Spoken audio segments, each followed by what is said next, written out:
Hi guys and gals, it's Alex, Asian truck driver. Welcome to the show. As always, on my channel, we talk about trucking, motivation, inspiration, and of course life. So if you find my videos informative, please take the time to subscribe, like, and share.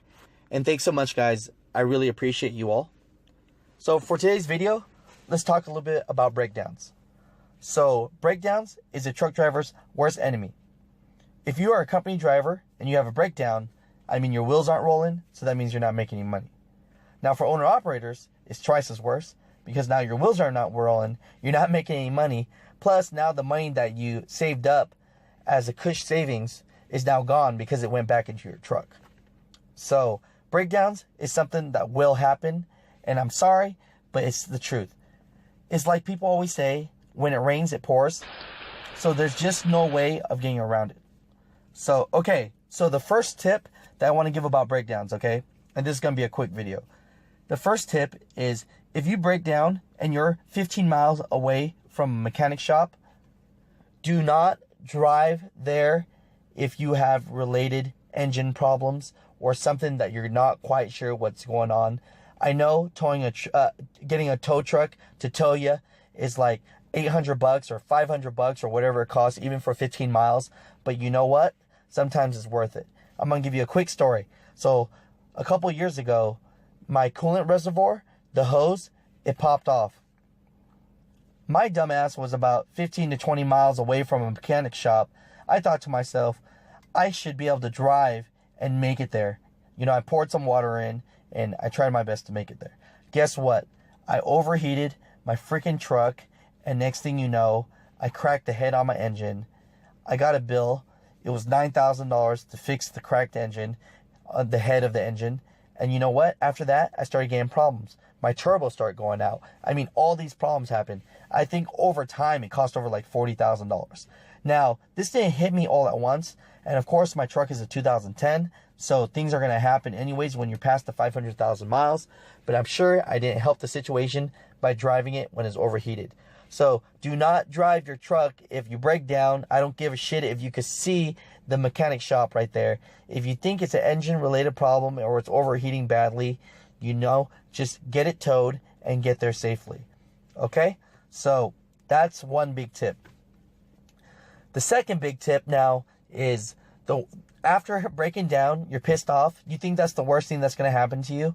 Actually, it could be, but there's one enemy that's worse. The freaking mechanic shop. When you're a new driver or when you're a veteran driver, I'm telling you right now, you go to the mechanic shop. I have an International.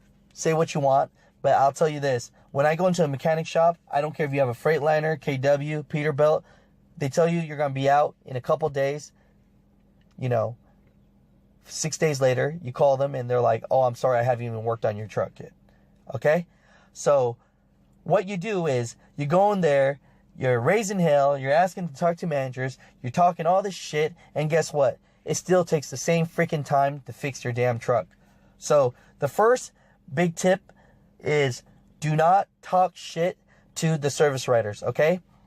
If you don't know about these guys' jobs, they're like the nightclub bouncer. They actually dictate who gets to go in first, okay? So imagine a job where you're working, where every time someone calls you, they're talking about their truck broke down, they're not making money. If their truck is in the shop longer than a day, they lose out on a $4,000 load. Who's going to pay them for this load? And so they're just talking shit to this service writer, right? So what I do now, and this is the tip here, is just go up to the service department and say, hey, can I talk to your service manager? Of course, they're going to think it's a complaint. When the service manager comes up, the first thing he does is shake your hand, flip it on him, be genuine about it and say, hey, you know, my name's Alex.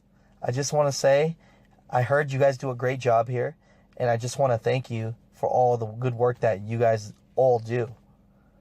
You know, it sounds simple, but it really, a lot of people don't do it. It flips the script, you know what I mean? And be genuine about it. I can't tell you how many times the service writer manager after that says, hey, you see this guy right here? This is my friend right here. This is good people. Treat him right, you know? Take care of him, you know? And they've actually worked harder for me got my truck out on time.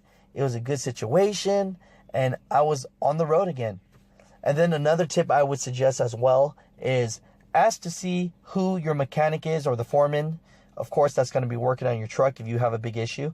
And just introduce yourself and just tell them, hey, you know, I got to be on the road, but I'll tell you this, you know, I appreciate you. I thank you. And, you know, bullshit with them a little bit, because I can't tell you how much harder people work for you when they like you.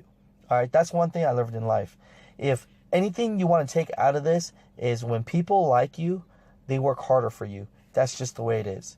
And the biggest thing of this is be genuine. You know, don't be a con artist, but go in there, be nice, because I'll tell you what, when you go to a restaurant, you don't talk shit to your waiter, right? Because you don't want them spitting your food. So all I have to say is, if you don't want your waiter spitting your food, then it's the same damn thing when you go to the mechanic shop.